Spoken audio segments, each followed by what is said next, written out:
Gravação, pronto. Transcrição, beleza. Não, gente, então, o que eu queria, antes de eu passar, né, para o Lucas fazer a apresentação dele, queria comentar que, por coincidência, essa semana está sendo interessante aqui para o nosso grupo, né? Primeiro que, pela primeira vez, um integrante do grupo que não seja eu vai fazer a apresentação, porque geralmente, eu acho que 1 ano e meio de grupo, mais de 1 ano e meio de grupo, e até agora tem sido eu fazendo todas as apresentações aqui. Então, hoje o Lucas, pela primeira vez, vai inaugurar.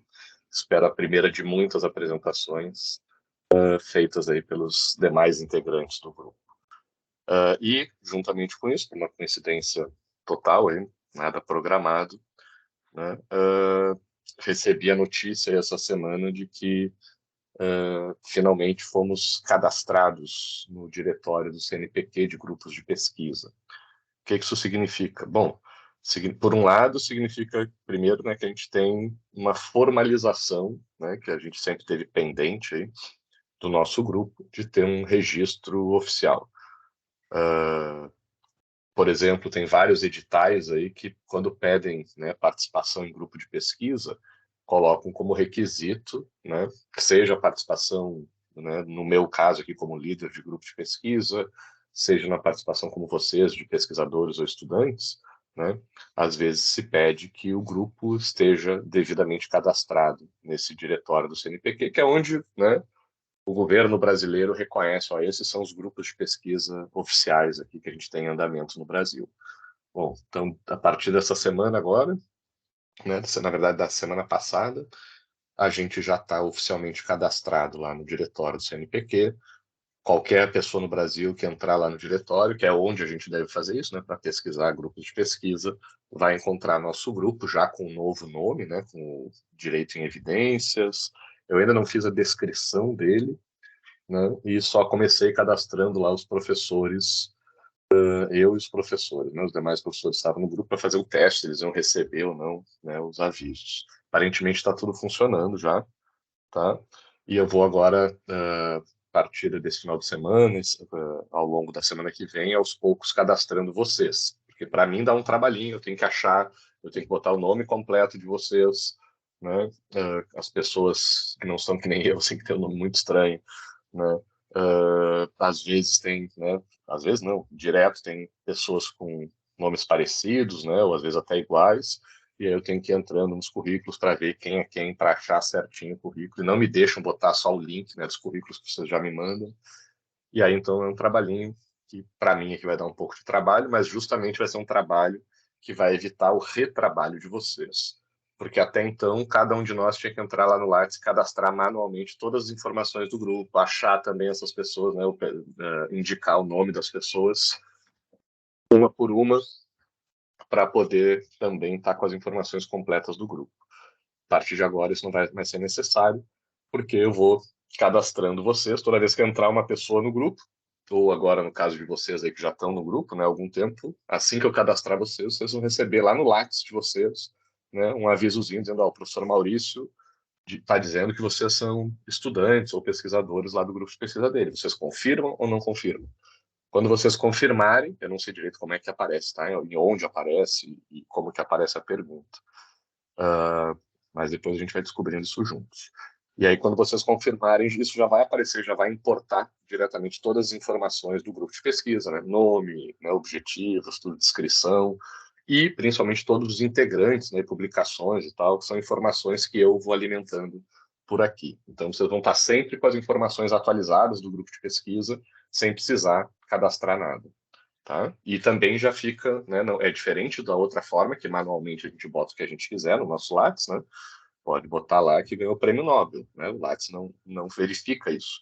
Nesse do grupo de pesquisa, sim, é uma coisa oficial, né, verificada, porque só grupos autorizados lá pelo CNPq que podem cadastrar, e eu, como líder de grupo do nosso grupo de pesquisa, né, vou estar indicando quem que efetivamente faz parte, e quando vocês derem o ok, então temos todas as verificações, né? MEC, projeção, eu e vocês, todo mundo dando ok de que as informações estão corretas. Tá? Então, a partir de agora, eu vou ir, né, aos poucos, como eu disse, cadastrando vocês, vocês vão ir aparecendo vai aparecer, vocês vão aparecendo, né, nas informações do grupo e vai aparecer nos lattes de vocês, tá bom? Eu vou passar já a palavra para o Lucas, tá? E depois, no finalzinho, depois que ele apresentar, a gente conversa aí sobre a apresentação dele. Depois eu quero fazer aí conversar com vocês sobre o que vocês estão pensando, se tem, principalmente já adiantando, né? Se tem alguém aí pensando em fazer algum tipo de pesquisa, né? Para a gente já também começar a encaminhar isso aí, que é um dos nossos objetivos, né? Vocês, mesmo quem tem ideia lá de um TCC lá para frente, a gente já ir pensando em organizar isso aí, né? Ver se tem como a gente estruturar de alguma forma para já começar a organizar essas questões, né? Isso, como todo trabalho de pesquisa, quanto antes a gente começa, né, mais tranquilo fica de fazer. Mas isso aí a gente conversa depois, né? Vou passar a palavra para o Lucas, que é a apresentação principal do nosso dia de hoje. Lucas, fica à vontade aí, já está com a tela compartilhada, tá? Isso. Qualquer dificuldade, qualquer dúvida, me chama que eu estou por aqui. Só vou desligar meu microfone para não te atrapalhar. Não, sem problema. Pode ficar tranquilo. Qualquer coisa eu chamo. Então, boa noite, pessoal. Eu sou o Lucas Alecrim, me chamo Lucas Alecrim. Sou estudante do 8º período de Direito aqui do Projeção. Sou assistente social, atuo como servidor no Ministério da Saúde e como empregado público nos Correios. E, além disso, eu tenho também um mestrado em Políticas Públicas em Saúde pela Fiocruz. Então, isso me traz uma certa experiência em pesquisa, e foi o que eu compartilhei com o professor Maurício, né, com um interesse em específico de trabalhar uma coisa que sempre me incomodou no curso de Direito, né? Acho que é interessante a gente saber de onde é que surgiu essa proposta, né, de iniciar essa caminhada aí na iniciação científica. Pesquisa e serviço social é uma coisa muito vinculada, assim, a gente trabalha muito diariamente, na prática, com essa questão da pesquisa, do método científico, e fazendo o curso, né, a graduação em Direito, isso me trouxe um certo incômodo, né, e despertou o interesse de entender mais essa relação entre o direito e a ciência. Então, foi justamente por isso que eu comecei a buscar no IED, na filosofia do direito, alguns aspectos que me adentrassem mais, né, nesse processo, me fizessem compreender mais. Foi quando a gente descobre aí a zetética, a dogmática, e aí propus ao professor Maurício trabalhar com evidências científicas, né, trazendo, ou talvez, né, enfim, não sei se trazendo, mas pelo menos desenvolvendo alguns métodos clássicos de outras comunidades científicas no direito, né, trazer esses métodos para o direito. E aí com um tema específico que também me desperta muito interesse e que aí eu trouxe como proposta para que a gente trabalhasse na iniciação, de contratos eletrônicos, né? A proposta de trabalho é em contratos eletrônicos. Então, é um tema que, ao mesmo tempo em que é do ramo do direito digital, é também do direito civil, né? E lida ali um pouquinho com o microsistema de direito e defesa do consumidor, né?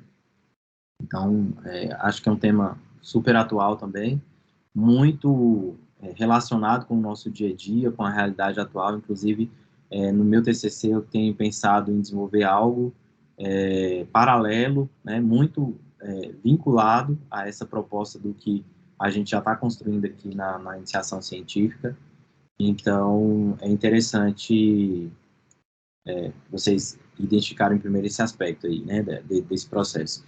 E aí, assim, uma coisa que me faz entender muito, e que eu acho que é um insight interessante para a gente que está querendo pesquisar, que está querendo se envolver com esse mundo acadêmico, é entender que registrar uma pesquisa, redigir uma pesquisa, né, realizar um estudo, é necessariamente um diálogo científico. Isso me traz um conforto e uma ideia muito interessante, né, de a gente entender que todo o estudo, tudo o que é registrado, seja em artigo, em livro, né, às vezes em documentário, em qualquer outro formato, ele é, na verdade, uma forma de você dialogar com outros cientistas ali, que não necessariamente online, né, sobre um tema e de forma qualificada. Então, quando você cita um autor, quando você coloca as referências bibliográficas, é um diálogo que está acontecendo ali, ampliando uma ideia, criticando uma ideia, né? E, de certa forma, publicando esse estudo, você também está disponibilizando ali o seu posicionamento científico dentro daquela comunidade para que ele também seja questionado, né? Ser colocado como um critério de avaliação de uma forma geral, assim. Então, é uma ideia que eu acho que é interessante e que me ajuda a pensar e a me entender dentro desse processo, assim, de desenvolvimento de uma pesquisa.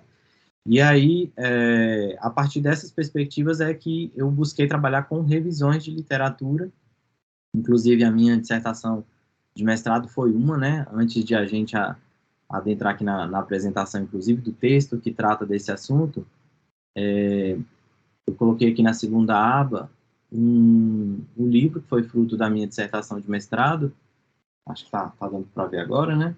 Estratégia de prevenção ao uso de drogas, uma investigação de saúde informada por evidências.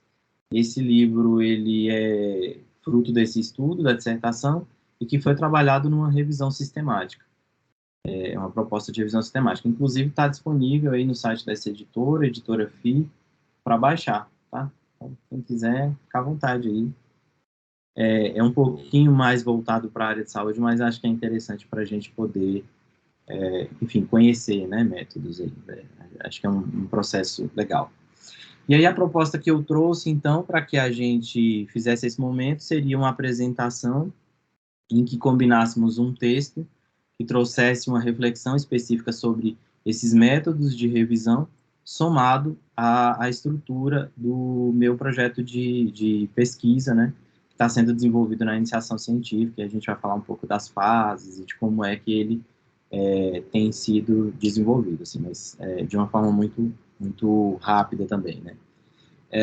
O texto, então, em específico, né, que foi apresentado para vocês como proposta para a gente fazer essa reflexão inicial, na verdade, um compilado que foi apresentado no 6º CONAPESC, que é um Congresso Nacional de Pesquisa, Ensino e Ciências, é um dos grandes congressos aí das ciências humanas. Então, volta e meia tem um estudo ali de grande relevância sendo apresentado nesse congresso. Desse estudo foi apresentado em 2021 e ocorreu em 2021 por um grupo de 4 pesquisadores. Então, foram eles a Tainá Flor, Antônio José da Silva Gonçalves, Ayrton Júnior e Valéria Trajano. E o título, Revisões de Literatura como Métodos de Pesquisa, Aproximações e Divergências. E aí, o que esses autores trazem, né? Vamos iniciar aqui, então, a apresentação. Quais são os primeiros elementos que esses autores trazem? Para a gente entender revisão de literatura. O primeiro elemento seria o que é revisão. E aí, acho que eu não estou na frente, eu não estou me vendo agora, mas acho que está do lado esquerdo de vocês, né? Deixa eu diminuir aqui. Isso. Então, qual é o conceito de revisão de literatura que esses autores trazem lá naquele texto? Que é um processo de busca, análise e descrição de um determinado assunto ou campo de conhecimento em busca de uma maior delimitação sobre um campo de pesquisa. Então, a revisão de literatura nada mais é do que uma síntese de evidências. A proposta de uma revisão de literatura é sempre sistematizar, organizar um conteúdo, né, e estabelecer ali uma relação de construção analítica do conhecimento dentro dessa revisão.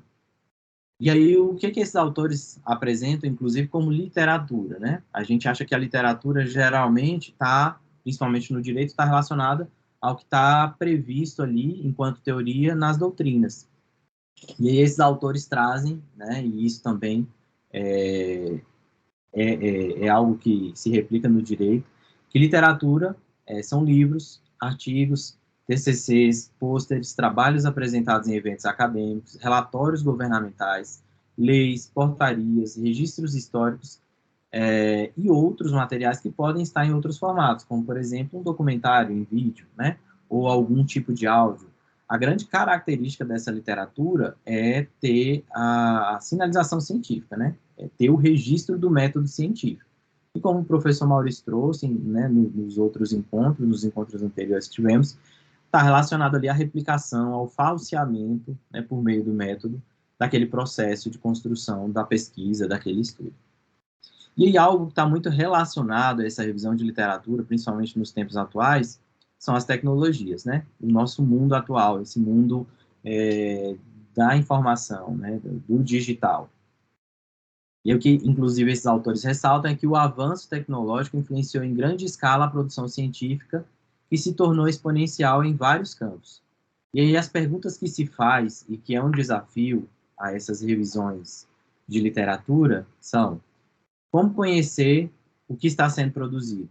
Quer dizer, você tem lá um determinado tema, como o meu, por exemplo, que são contratos eletrônicos, e aí como conhecer tudo sobre aquele tema, sabendo que a gente tem aí uma série de informações disponíveis, todos os dias é publicado um livro diferente, todos os dias um artigo sai numa revista que sequer você sabia que existia, uma revista é produzida, né, começa a ser criada. Então, como conhecer todo esse conteúdo disponível? Que temas mais se publicam em determinado campo científico? Então, por exemplo, em contratos eletrônicos,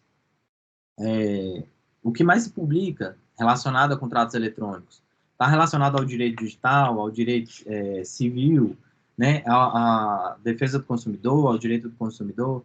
Então, são aspectos que a tecnologia, da forma como o mundo se conforma hoje em dia, traz enquanto questão e que desafia os métodos científicos, né? Como responder a esse tipo de questão para garantir que a ciência continue avançando nos campos científicos em específico, para que aqueles diálogos, né, científicos continuem existindo. E como são produzidas essas publicações? Então, questões auxiliares vão surgindo, né? Que tipo de publicação é essa? Como elas surgem? E que metodologias são utilizadas? Então, além de desafios, a revisão de literatura é um tipo, um método, né, de ciência, de método científico, e também vai trazer respostas a essas questões. E como ele vai trazer essas respostas? Através do que os autores também colocam que é papel das revisões, que é realizar a síntese de evidências acerca das publicações e dar conta de compreender as interconexões em um mundo em que o excesso de informações sem a devida organização pode prejudicar o desenvolvimento científico. E realmente né? A sensação que a gente tem. Quanto mais informação você tem, você vai achando interessante, mas daqui a pouco você sente a necessidade de fazer a interconexão entre todos aqueles assuntos que estão sendo trabalhados, né? Entre uma jurisprudência que saiu hoje, entre uma legislação que já existia, enfim. É preciso pensar todo esse processo de construção, né, e de produção de informações da forma como é colocada hoje. E aí, consequentemente, o desenvolvimento de determinada área de conhecimento, como é o caso do direito. E aí esses autores, eles trazem dois aspectos relacionados a essa síntese de evidências que são muito interessantes. Um deles é que a síntese de evidências, ou as revisões de literatura, não são mera sumarização. Elas não se resumem ali a uma categorização, a organização sumarizada, descritiva dos conteúdos. Eles estão sempre relacionados aos efeitos, né, da forma como, inclusive, está colocado aí no slide. A revisão envolve a discussão e a organização das publicações encontradas de forma crítica e organizada. Quer dizer, a forma crítica está relacionada aí, então, a um posicionamento do autor diante daquele conteúdo que foi apresentado, né, daquele conteúdo que foi levantado, que foi estudado, que foi sistematizado dentro daquela revisão. Então, ele precisa entender quais as justificativas, o porquê, né, de onde surgiram aquelas informações e por que elas surgiram daquela forma, e para onde elas apontam, né? Então, que efeitos elas têm, que implicações ela traz para a comunidade científica, para a realidade, para a sociedade de uma forma geral, até porque é importante também a gente ressaltar que a ciência não é um mundo endógeno, né? Ela não tem um fim em si mesma. Ela está necessariamente relacionada à sua utilidade, né? Ao pragmatismo de ser funcional à nossa sociedade, à realidade. E aí outra caracterização interessante, característica que esses autores trazem, é a sistematização. Para desenvolver-se, para que se faça, né, síntese de evidências, exige metodologia sistematizada. Há protocolos específicos que podem ser seguidos em alguns tipos de revisões e outros que são mais livres. A sua escolha vai depender dos objetivos do campo e do material científico que se busca estudar. faltou uma vírgulazinha ali, né? E, de fato, assim, é interessante também a gente perceber que fazer uma revisão, fazer essa síntese de evidências, você organizar esse conteúdo, ele não se organiza de forma intuitiva. É necessário que haja protocolos, inclusive para que haja a validade científica, o rigor científico, né, de você replicar aquele método. E aí é outro insight interessante, assim, é como nas leis, né? Geralmente a gente sabe que as legislações surtem efeito quando se publica. Nos estudos tem uma característica muito semelhante.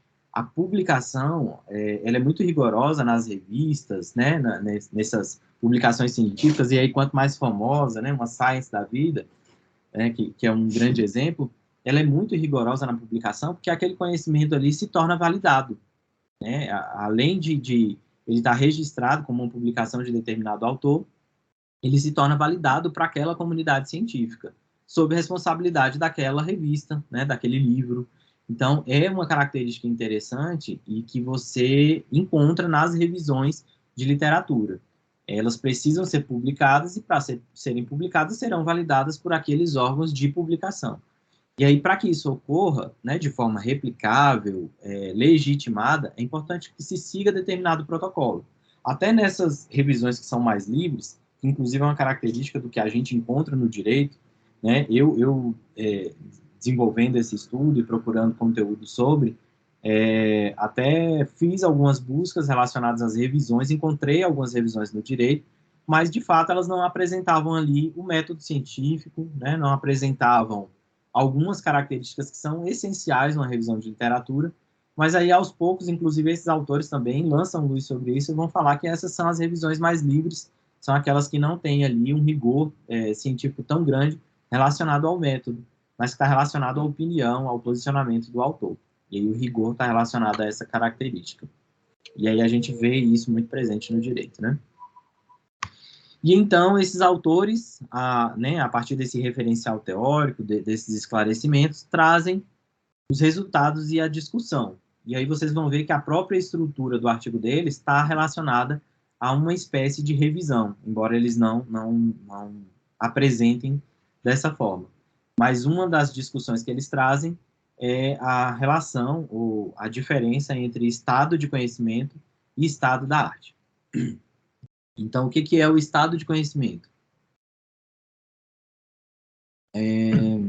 São nessas revisões em que se busca fazer o estado de conhecimento, são utilizadas metodologias mais restritas, consideradas apenas alguns setores das publicações, não sendo necessário abranger todos os meios de publicações. Quer dizer, como a gente viu lá que existem vários formatos e existe lá uma gama de informações ali que possam ser pesquisadas, a proposta do estado de conhecimento não é esgotar todas as fontes, todas as fontes de dados, as bases de dados. A proposta é, de fato, você poder estabelecer uma afirmação científica, né? Seja num universo amostral ali, menor, né? Mas que dê conta de trazer essas afirmações.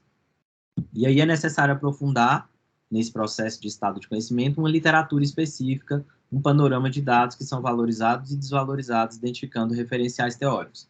Inclusive, nesse processo, você, ao mesmo tempo em que faz escolhas do que você vai trabalhar, você também vai descaracterizando, né, fazendo critérios de exclusão de outros, né?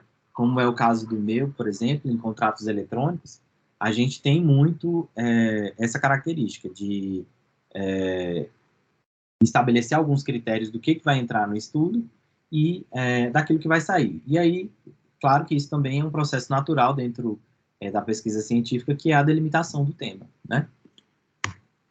E o estado da arte, por sua vez, se caracteriza por ser um estudo mais abrangente, buscando resultados em todos os meios disponíveis. Aí, isso quer dizer que ele esgota todos os meios? Não, né? A gente vai perceber que é um pouco impossível esgotar todos os meios. Todo estudo precisa ter uma delimitação, mas a proposta do estado da arte é que você consiga, pelo menos, pincelar ali, em todos os meios disponíveis, que haja conteúdo sobre aquele assunto, sobre aquela característica lá, a proposta de estudo. visa ir além da categorização da produção, buscando saber como os trabalhos foram produzidos. Tornam-se estudos referenciais por reunirem tudo o que foi produzido e identificar elementos que estão em destaque até aquele momento. Então, a proposta do estado da arte é essa de fato, ser um referencial, ser uma mudança de chave.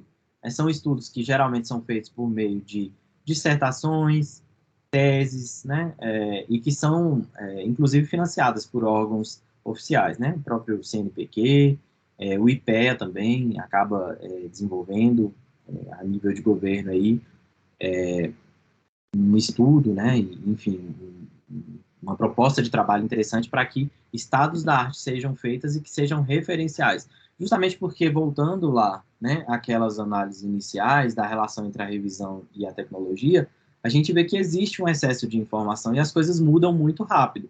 E se você deixa isso passar, isso prejudica o campo científico, né, prejudica o avanço daquela comunidade e, inclusive, as benfeitorias que a ciência pode produzir para a sociedade, né? Então, para não perder de vista, para não perder o fio da meada, né, para que você não se desatualize, esses estados da arte são importantes. E aí vai diminuir um trabalho sobremaneira de todos os pesquisadores que estão envolvidos naquela comunidade, que querem dialogar cientificamente naquele processo, porque eles não vão precisar ficar buscando ali uma literatura específica, um livro aqui, outro livro ali, né? Citando e referenciando esse estado da arte, de fato ele vai ter ali uma mudança de chave, né? Uma mudança de paradigma dentro dessas categorizações de estudos, e aí vai conseguir dialogar de uma forma mais abrangente. E em seguida, esses autores apresentam como resultados, ver se consegue isso, conseguir centralizar aqui, os tipos de revisões, né, que de fato é o que eu gostaria de trazer para vocês identificarem também esse tipo de revisão lá na minha proposta de pesquisa. Então, nós temos as revisões sistemáticas, elas são caracterizadas por rigorosidade durante a busca e análise de dados. O objetivo é levantar, reunir, avaliar criticamente a metodologia da pesquisa e sintetizar os resultados de diversos estudos primários. Então, foi inclusive foi a minha proposta de dissertação, né, foi a construção de uma revisão sistemática. Ela acaba tendo um protocolo muito específico para ser desenvolvido, então é muito trabalhoso, e aí tem ainda aquela avaliação de pares que precisa da construção de outros pesquisadores para ser desenvolvido. Então, de fato um processo que a gente vê menos, por exemplo, nas literaturas em geral. A gente acaba identificando com uma recorrência maior essas revisões, né, narrativas, as bibliométricas e as integrativas. E a narrativa, então, é aquela que eu disse que eu vi com mais frequência no direito, são classificadas como análise de literatura que irá fornecer sínteses narrativas e compreensivas das informações que já foram publicadas, sem deixar explícito ali as fontes e os métodos, né? Então, estão relacionadas mais a um posicionamento, a uma opinião, enfim, uma análise ali que vai ter o transcorrer do raciocínio do autor dentro dessa revisão. A revisão bibliométrica, ela está relacionada aos métodos quantitativos das pesquisas científicas, ou seja, é um método voltado para as análises de dados estatísticos.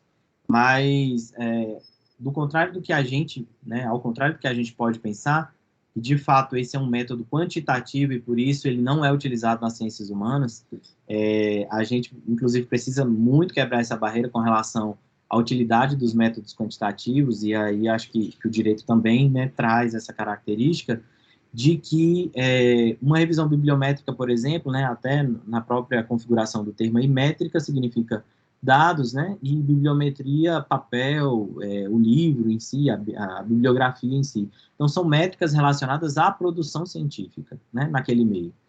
E essas revisões, elas buscam trazer dados para que a gente consiga entender naquele estado de conhecimento, né, ou no estado da arte, e aí elas são mais presentes nos estados de conhecimento, nas revisões tipo estado de conhecimento, como a ciência constrói ciência, produz ciência. Como, por exemplo, a ciência do direito produz ciência. Como que essa ciência é estabelecida no direito? Ele vai mostrar ali quem são os principais autores de determinado campo de estudo, quais são os anos em que mais se houve publicação naquela disciplina, naquele campo, quais são os autores mais citados, quais são os termos mais utilizados, por que que aqueles termos são mais utilizados, com quais termos eles mais se relacionam, né? Então, enfim, a bibliometria ela vai trazer dados metalinguísticos relacionados à própria ciência. E aí nós temos a revisão integrativa, que é uma revisão de literatura que busca analisar trabalhos baseados em diferentes metodologias, como, por exemplo, a utilização de estudos experimentais e não experimentais, além de integrar os resultados. Desse modo, é considerada entre as revisões a mais ampla, devido à sua abordagem metodológica, permitindo uma inteira compreensão de dados observados. Enfim, eles colocaram a referência aí do Souza e Silva e Carvalho, né? São as conclusões que esses autores chegam. A minha proposta para a iniciação científica está relacionada a essa revisão integrativa, muito mais por conta da abrangência desse método, de necessariamente não ter que escolher ali um campo de...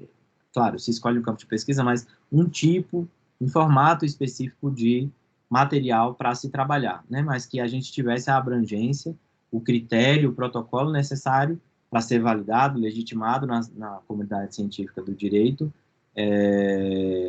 com um estudo de forma mais abrangente, que incluísse ali estudos, às vezes, primários, ou às vezes secundários, né, que viessem de uma leitura da realidade, mas que também tivessem vários formatos, como artigos, TCCs, e aí dentro dos TCCs esse tipo da monografia, né, quem sabe um tipo de projeto de lei. Então, a proposta dessa revisão seria trazer esses aspectos. E aí, então, basicamente esse é o texto, né? É uma síntese rápida aí desse texto, é um texto também curto, que acredito que dá para a gente resumir as ideias centrais nesses aspectos. E aí a gente parte para a minha pesquisa, que a estrutura básica dela se engloba primeiro nesse título, né, que é o título do artigo que a gente pretende produzir, Contratos Eletrônicos, uma revisão integrativa. E o problema de pesquisa é compreender a conformação dos contratos digitais no ordenamento jurídico brasileiro e em evidências científicas de sua aplicação prática. Então, a proposta é compreender. A ideia, né, o problema de pesquisa é entender como é trabalhado, como se desenvolve ali a literatura relacionada a contratos digitais. Dentro, e aí já são algumas delimitações, né, mas ao mesmo tempo já apontam para a metodologia também, o ordenamento jurídico brasileiro. Então a gente não inclui nesse estudo, por exemplo, estudos internacionais, e em evidências científicas de sua aplicação prática. Então a proposta é entender o que existe de produção científica em contratos eletrônicos nessa leitura da realidade, de como eles funcionam no dia a dia, né? Como é que isso está sendo aplicado, como é que o direito tem lidado com isso, como o poder jurisdicional, por exemplo, lida com esse processo. Então, a ideia é que essas perguntas sejam respondidas durante o desenvolvimento, né, e análise de dados aí desse processo de estudo, dessa pesquisa. O objetivo geral: analisar os estudos científicos sobre aspectos que delineiam os contratos digitais como instrumento de conformação das relações jurídicas no Brasil, em face das evidências científicas disponíveis no período de 2018 a 2022.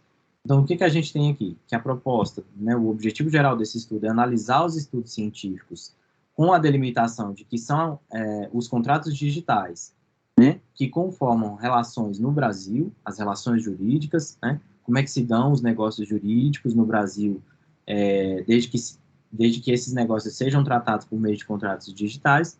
E aí a gente estabeleceu esse recorte de tempo entre 2018 e 2022 por uma questão de viabilidade mesmo, de desenvolvimento da pesquisa. Porque, de fato, se a gente vai buscar literatura sobre contratos eletrônicos, a gente encontra literatura desde 2000, desde os anos 2000.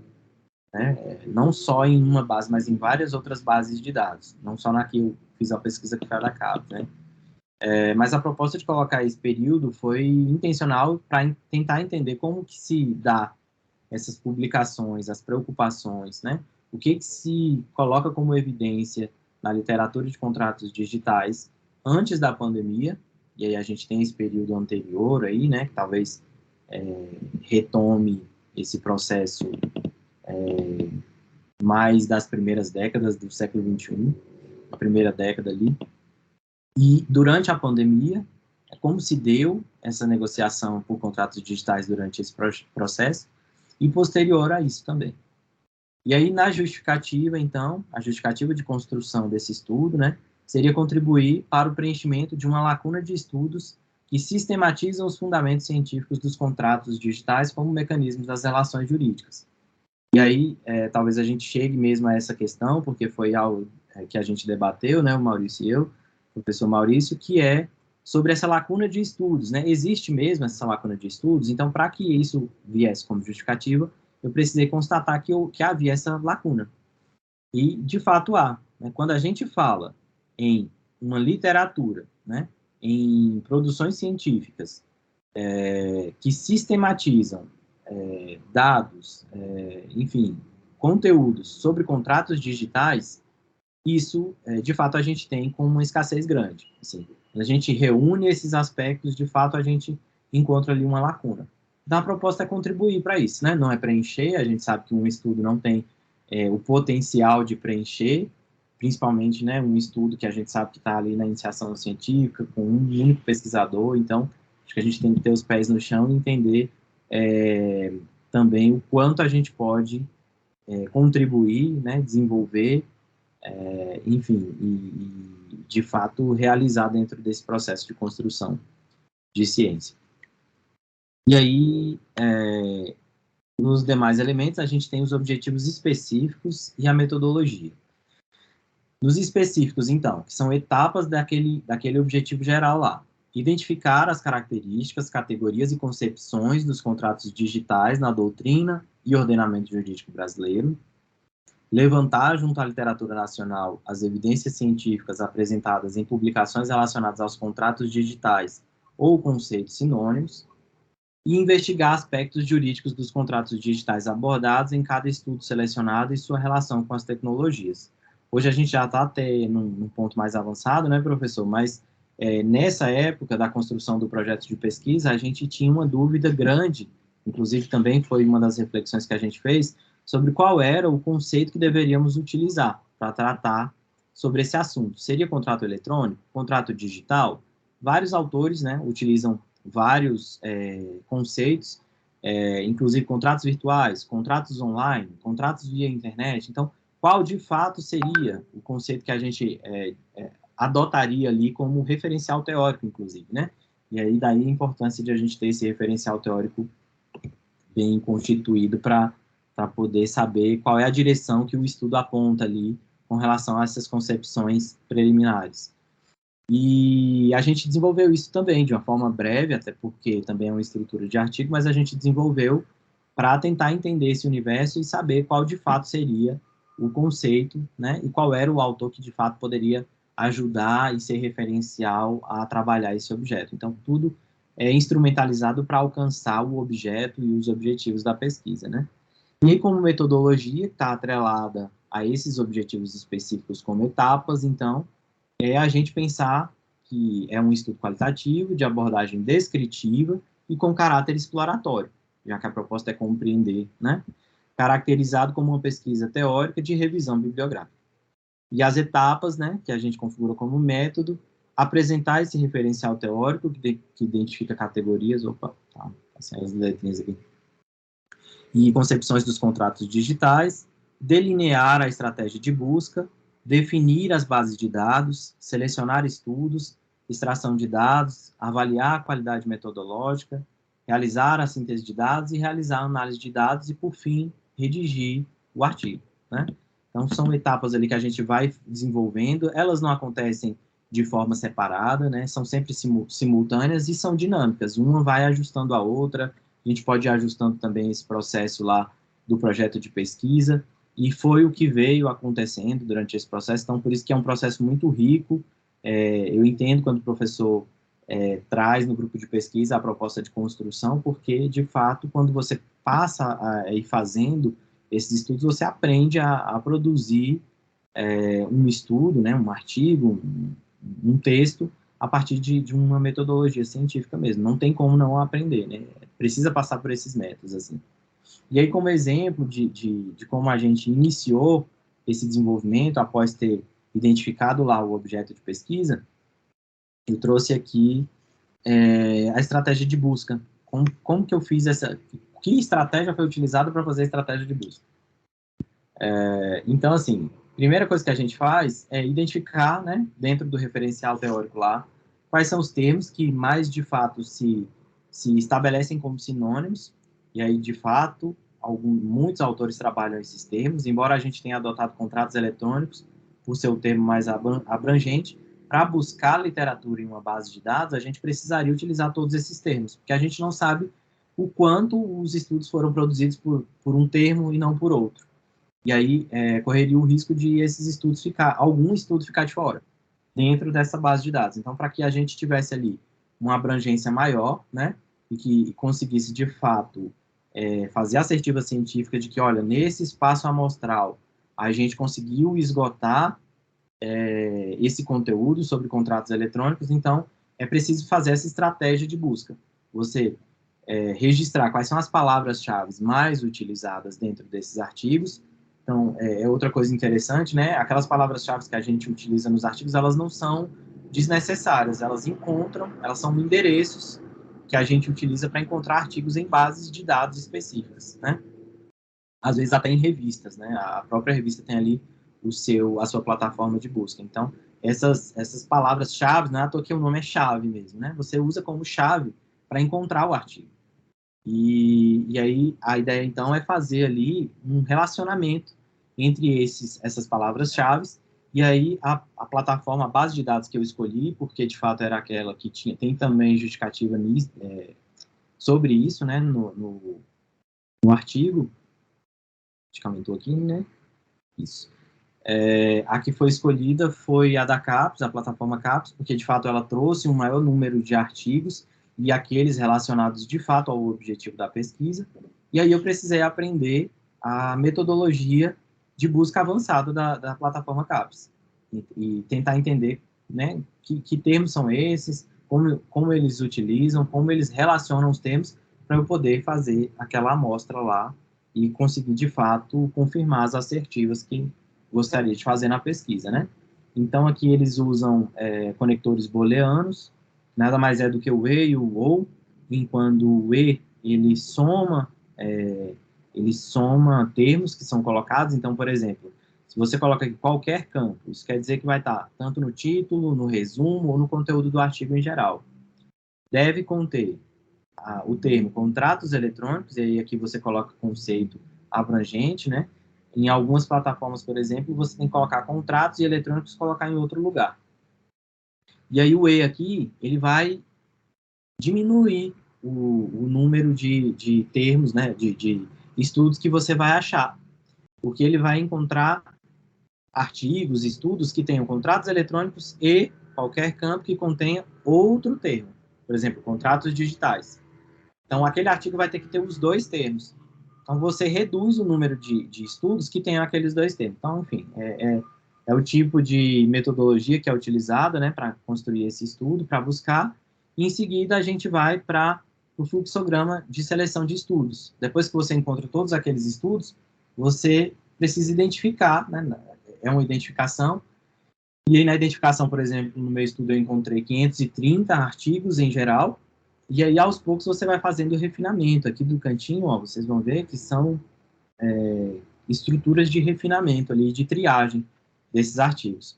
Então, você coloca ali qual é o idioma, e aí, então, um dos critérios de exclusão, por exemplo, desses 530 para mim, foi o idioma português, né? Tirei tudo que estava em outras línguas, até porque o referencial, de fato, era estudos relacionados ao ordenamento jurídico, ao ordenamento brasileiro. Então, pode ser que tenha algum estudo em outra língua, sim, mas é reduzido, né? A proposta é, de fato, viabilizar, então eu já coloquei tudo em português ali. A data de publicação, que é aquele registro em anos, que a gente viu lá no objetivo específico, na delimitação do problema. E o tipo de material eu não coloquei aqui, né, nesse caso, mas coloquei o tipo de conteúdo. se os conteúdos divergiam ou não. E tem outros elementos que não apareceram aqui, mas quando a gente clica em OK, vai aparecer outros refinamentos, a gente vai conseguindo identificar. Após essa triagem e refinamentos, a redução de artigos, por exemplo, para a produção, né, do estudo, diminuiu de 530 para 25. E aí se tornou viável fazer uma leitura na íntegra desses estudos, né? E é quando, de fato, a gente faz essa leitura para concluir a etapa de elegibilidade. Quais são os estudos que entram nesse processo e quais os que ficam de fora? E aí, de fato, os trabalhos incluídos foram 15 por conta do objetivo de pesquisa. Qual é o critério de inclusão e de exclusão aqui? O objetivo de pesquisa. E aí, de fato, esses outros 10 que não entraram estavam relacionados a outros aspectos que não necessariamente a esse movimento do objetivo, né, do objeto lá de trabalhar contratos eletrônicos, da compreensão sobre contratos eletrônicos. E aí, é isso, basicamente, né, o estudo, são linhas gerais. Hoje a gente está na fase de redação, e aí nessa redação a gente está ali construindo as figuras, né, o Mário está me ajudando nesse processo. E eu gostaria de finalizar essa apresentação com algo que também menciona, né, traz aí uma menção, uma referência interessante às revisões de literatura, às bases de dados, a forma como a gente lida com a literatura e essa relação com a tecnologia, que é inclusive uma frase que também está descrita lá na porta de entrada do Google Acadêmicos, né, na página inicial, que é sobre os ombros de gigantes. Eu sempre me questionei por que aquela frase estava ali, e aí, de fato, ela é inspiradora para pesquisadores em geral que utilizam essa fonte, até porque ela é um referencial mundial aí, como base de dados. E é uma frase do Isaac Newton, né, que ele coloca que se ele viu mais longe, foi por estar sobre os ombros de gigantes. E que está totalmente relacionado com aquela ideia inicial de a gente pensar e entender que, de fato, construir ciência é fazer um diálogo com grandes cientistas, né, com grandes referências do estudo, para que, de fato, você se inclua naquele processo e consiga produzir, consiga desenvolver e contribuir, não só para aquela comunidade científica, para aquele conhecimento, mas para a sociedade em geral. E acredito que é isso, basicamente. E fica aberto para dúvidas. Certo, Maurício? Obrigado. Eu queria agradecer aí a paciência de todos, né, por me ouvirem durante esse período. Obrigado, Lucas. Antes de mais nada, parabéns pela apresentação. Acho que ficou não só muito boa a apresentação, conteúdo, né, organização, forma de apresentação. Eu confesso, faz tempo que eu quero aprender a mexer mais no Prezi, que eu lembro que acho que foi no mestrado, um professor meu fazendo uma apresentação, achei que ficou muito legal.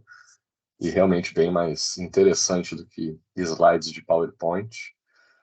Né? Então, parabéns aí por todas essas características aí da tua apresentação, que eu acho que contribuíram, né, cada uma na sua área aí para o assunto ficar mais interessante. Gente, eu vou já abrir para vocês falarem, mas eu queria também aproveitar para deixar alguns comentários aqui, né? Acho basicamente reforçar aí coisas que o Lucas disse ao longo da apresentação dele, mas acho que tentar também demonstrar onde que isso se encaixa, né? Onde é que essa apresentação do Lucas se encaixa no que a gente está acostumado a ver aqui no direito. Eu não sei se o pessoal percebeu aí que o que o Lucas demonstrou ali que ele está fazendo no trabalho dele, né? Tanto na explicação lá do arquivo sobre o que são as diferentes formas de revisão do artigo, né? E quanto na explicação sobre a organização do trabalho de pesquisa que ele está fazendo, eu acho que fica claro, né? Um exemplo prático e concreto da diferença do que geralmente a gente vê no direito.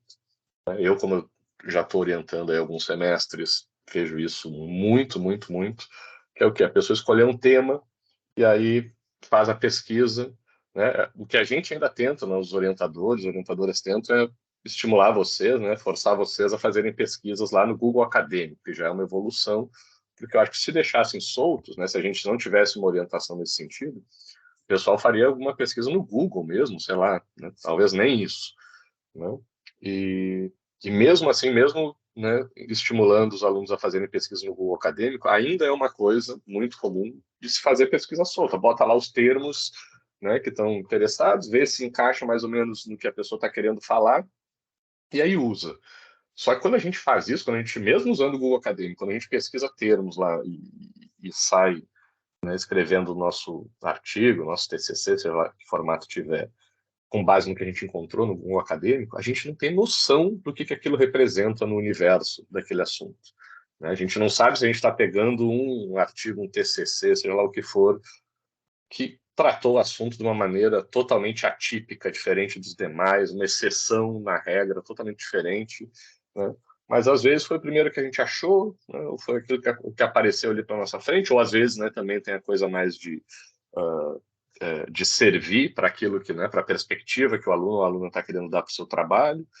Então fica, né, muito pouco fundamentado e, num sentido mais amplo, muito pouco científico, né, muito pouco científica essa seleção das fontes, né, para o trabalho de pesquisa, quando a gente simplesmente larga, né, os nossos termos aí numa base de dados qualquer e carta, né? Tem o cherry picking, né, que se diz, que a gente vai escolhendo aqueles que nos servem. Tem até uma crítica, né, um problema que se faz na ciência quando a gente seleciona os casos que nos interessam, assim, para comprovar, entre aspas, né, o que a gente já quer comprovar. Então, eu acho que fica muito claro a diferença quando a gente pega e faz um trabalho sistematizado, né? Dizer, ó, deixa eu ver todos que tem, todo o universo que tem, com base e aí você vai descrevendo etapa por etapa o que foi feito em cada momento. Não é simplesmente assim, começa a citar as fontes que eu encontrei, você diz, tá, mas onde é que tu procurou essas fontes? Né? Essa foi a única fonte que tu achou ou não? Tu achou 100 fontes e essa aqui foi selecionada por algum outro critério? Então, acho que, apesar, né, de repente, para quem não está muito familiarizado com isso, parecer uma coisa, meu Deus, o que é isso? Não estou acostumado a ver as coisas desse jeito. Mas não é nenhum bicho de sete cabeças, não é nada de outro mundo, né? Não é nada assim que tu precisa, sei lá, fazer um curso preparatório para aprender a fazer.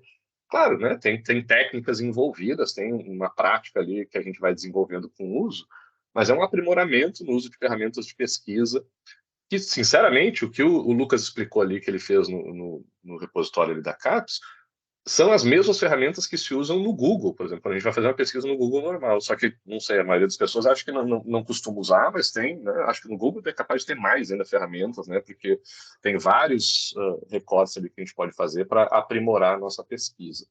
Então, também são coisas assim que a gente pode depois aproveitar na nossa vida, em outras áreas, aí, aprendendo a fazer pesquisa e selecionar melhor os resultados, né, ajudar a construir melhor os resultados. E acho que, né, deixa clara a diferença dessa construção de quem olha, né, para o trabalho que está sendo feito, consegue entender o caminho que foi desenvolvido, né, para chegar até onde se chegou.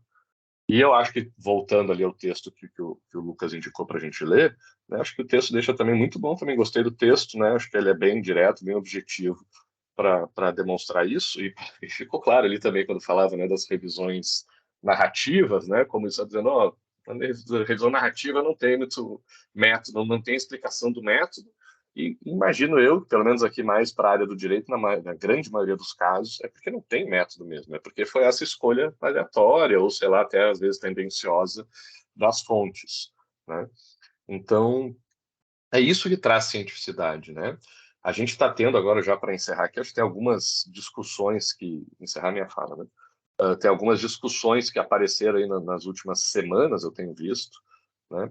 Não sei se vocês acompanharam, eu vi uma discussão que teve, né, naquele programa lá da HBO, que tem no YouTube, do Greg News, que ele comentou sobre psicanálise, ele fez uma crítica, na verdade, ele defendeu a psicanálise de um livro da Natália Pasternak, que foi uma das pessoas que ganhou notoriedade durante a pandemia, na questão das vacinas, porque ela estava criticando a psicanálise como não científica, né, como pseudociência, porque é uma perspectiva que já tem algum tempo, e o Gregório do Vivier, lá do Porta dos Fundos, meio que foi defender a psicanálise, gerou toda uma discussão em cima disso, aí tem a comunidade científica toda retomou essa discussão sobre o que é ciência, né? Acho que o Gregório disse que a Natália estava sendo super positivista, neopositivista, alguma coisa assim, ela chamou ela de alguma coisa de positivista, por esperar do método científico essa replicabilidade e a falseabilidade.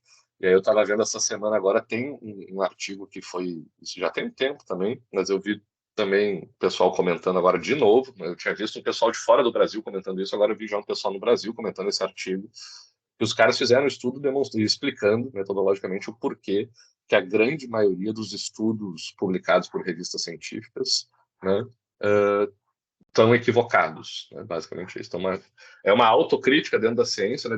E aí a razão disso seria pela falta de replicabilidade, né? Porque os estudos não descrevem o método que utilizaram para chegar nos resultados. Então, a pessoa que vai ler aquele estudo, olha e diz, vem cá, tá, né? Se o Lucas estivesse fazendo uma revisão narrativa, como a maioria dos alunos de direito faz, beleza, eu leio o trabalho do Lucas e digo, tá, como é que eu testo isso aqui? Não dá, porque eu não sei como é que a pessoa, não sei que base a pessoa usou, não sei que termos a pessoa usou para fazer a pesquisa, não sei como é que ela chegou nessas fontes que ela utilizou para o trabalho dela, eu não consigo replicar a mesma pesquisa para ver se eu vou encontrar os mesmos resultados. Que essa é uma das características fundamentais da ciência, né? A ciência não é opinião, não é só, sei lá, uma perspectiva individual subjetiva, porque a gente faz um trabalho aqui no nosso grupo. Se a gente mandar para alguém lá no Japão, né, um japonês pode pegar exatamente as informações que o Lucas está dando aqui, claro, se ele souber usar, fazer pesquisa em português lá na plataforma da CAPES, mas em japonês mesmo vai poder pegar, e às vezes não precisa nem, né, falar o português, se ele só copiar e colar direitinho os termos, ele vai encontrar os mesmos resultados que o Lucas encontrou. Né? E isso é que é ciência, né? Porque não é uma coisa que eu faço aqui e outro faz um resultado diferente. A ciência é essa replicabilidade de resultados. Claro que outras coisas têm valor, não estou desmerecendo psicanálise, outras áreas, mas não é ciência. Né? É uma coisa diferente. Na UNB, a gente até trabalha outras áreas, é importante, outras formas de saber. Filosofia não é ciência, eu adoro filosofia. Né? E filosofia tem muito valor, é muito importante, mas não é ciência. Não dá para a gente tratar resultados de achados filosóficos da mesma forma que a gente trata achados científicos. Né? Por quê? Porque os científicos são replicáveis. Né? É que nem um negócio que falam lá da... Tu pode não acreditar na teoria da gravidade, mas se tu pular para fora de um prédio, tu vai cair, porque o resultado é o mesmo. Não interessa o que eu acho, o que eu não acho, se eu estou no Japão, se eu estou no Brasil, né? A gravidade puxa a gente para baixo. Né? Então, essa é a ideia do científico. E para isso, para a gente poder testar, né, se o Lucas fez a pesquisa direito, né, se ele não estava puxando a brasa lá para o lado que ele queria para falar dos contratos digitais, né, se vale, né, cientificamente falando, a pesquisa que ele está fazendo, ele tem que descrever as etapas que ele seguiu para eu poder duvidar, né, lembrando, né, do Descartes foi um dos caras aí que defendeu a tal da dúvida metódica, que a gente tem que duvidar sempre de tudo na ciência. E a ideia é essa, tem que olhar para o trabalho do Lucas pensando, será que o Lucas fez o trabalho bem feito? Deixa eu testar aqui de novo, deixa eu ver. E a ideia é essa, quando o Lucas pega e expõe, né, e dá transparência para as etapas que ele utilizou no trabalho dele, ele está permitindo isso, que quem duvidar dele possa seguir os mesmos passos, ele pode, faz aí. Repete aí para ver se não vai achar a mesma coisa. Né? Tá duvidando de mim? Então vai lá, faz aqui para ver se não é a mesma coisa. Quando a gente traz à tona os métodos que a gente está usando na nossa pesquisa, a gente está demonstrando que a gente tem confiança no trabalho que a gente fez e dizendo, pronto, pode testar para ver se não vai encontrar os mesmos resultados. E isso é ciência. Né? É por isso que o Lucas muito bem colocou também essa coisa desse diálogo, essa troca, porque ciência precisa desses testes, né? Dessa replicabilidade, e isso faz parte desse diálogo. É por isso que a gente está, como disse o Lucas, citando Newton, né? Em ombros de gigantes, porque é isso, não dá para a gente estar sempre criando as coisas do zero. Se a gente estivesse fazendo isso, a gente não estaria nem perto de onde a gente está. Né? Se o Newton já estava falando que ele estava nos ombros de gigante, a gente está, né, em cima de ombros de gigantes que estão em cima de ombros de gigantes, então a gente está alto pra caramba. Né? Então, precisamos continuar esse diálogo e trazendo à tona esses métodos que são importantes. E o direito, que é o que eu tenho falado aqui para vocês, não está acostumado a fazer isso. Isso, por um lado, é um problema, pode ser um obstáculo, pode ser enfrentar uma certa resistência, pode gerar um certo estranhamento dentro da área do direito, a gente trabalhar com isso. Eu acho o Lucas uma pessoa muito bacana de estar trazendo isso, porque está terminando o curso de direito, mas teve experiência na área da saúde, que é uma área que tem um critério muito mais rigoroso para a elaboração de pesquisas do que a gente aqui na área do direito. Então, em vários momentos, né, eu estou aprendendo aqui com o Lucas nesse trabalho de pesquisa, porque ele tem essa experiência dele. Por sinal, Lucas, hoje eu vi uma notícia, eu vi tu falando aí da Fiocruz, me lembrei disso, me mandaram um negócio, sendo que a Universidade de Oxford vai abrir agora primeira unidade de pesquisa fora do Reino Unido, vai ser aqui no Brasil, vinculado com a Fiocruz, para fazer pesquisa na área da saúde, acho que vai ser lá no Rio de Janeiro. Então, aí, quando falou da Fiocruz, me lembrei disso. Pessoal da área da saúde. Assim, eles têm um peso gigantesco, né? A gente não conhece no Brasil o peso que a Fiocruz tem. Eu não sabia até entrar lá também e ver o peso dos orientadores, né? O que eu sei de pesquisa, basicamente eu aprendi lá, mas é incrível, é uma instituição e tanto mesmo. Vai ser um ganho tremendo, né? Trazer Oxford para cá, vai ser É isso, só para interessante. entender isso. Oxford é a universidade do mundo mais antiga, que tem umas que ficam brigando lá, mas pelo que eu sei, Oxford é a mais antiga em atividade até hoje, e está abrindo pela primeira vez uma unidade fora lá do país deles com a Fiocruz, dizendo, ó, do mundo todo, vocês acham que é o primeiro convite que eles disseram? Não, está, né? Então, do mundo todo, eles olharam para a Fiocruz, será aqui que a gente confia em abrir uma filial nossa aqui para fazer pesquisa, porque os caras são bons. Estou falando isso porque é para mostrar como a área de pesquisa, como a pesquisa na área de saúde no Brasil é reconhecida internacionalmente. Né? O Lucas teve aí trabalho, né? Não só na área da saúde, mas também na Fiocruz. Então, né, isso é um grande atestado aí de qualidade dele. E acho que então a gente tem a ganhar com isso, né, de trazer esse parâmetro de qualidade para o direito. E como eu estava dizendo, acho que vai gerar inicialmente um certo estranhamento, né, e talvez uma certa resistência exista dentro do direito para isso, provavelmente. Mas, ao mesmo tempo, né, como fala que ela tem um ditado chinês lá, que toda crise é uma oportunidade, né, eu acho que é isso que a gente tem pela frente. Né? Então, talvez gerar um certo estranhamento, uma resistência, sim, mas justamente é daí que tem uma oportunidade da gente contribuir para a nossa área, e aí tem muita coisa que pode ser feita, tem muita coisa que pode ser melhorada, né, aprimorada, complementada dentro do direito, seguindo esses critérios aí que o Lucas já está implementando no trabalho dele, e que, de forma geral, é um pouco da proposta do nosso grupo aqui. Gente, já falei até demais aqui. Deixa eu passar aí, não sei, tá o Wagner, a Natânia, não sei se vocês querem fazer alguma pergunta, tirar alguma dúvida. Aproveitem aí que o Lucas está aí à disposição de vocês.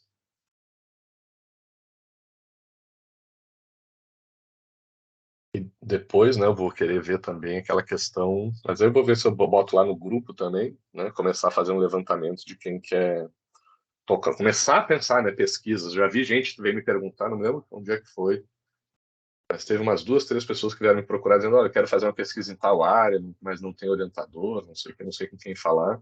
Então, acho que isso a gente já tinha feito no ano passado, né, começar uma distribuição de temas que os alunos querem trabalhar com os professores que a gente tem aqui no Projeção, para começar a distribuir essa orientação. Acho que é um processo também que temos que começar a investir agora nos próximos encontros.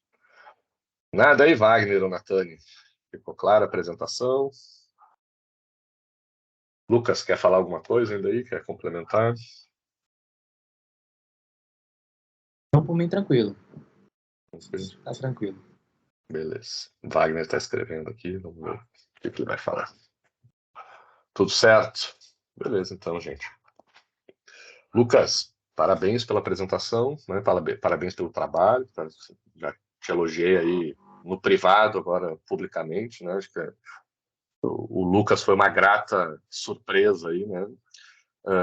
Nesse projeto de iniciação científica. Dei muita sorte de pegar o Lucas aí, né, como orientando de iniciação científica.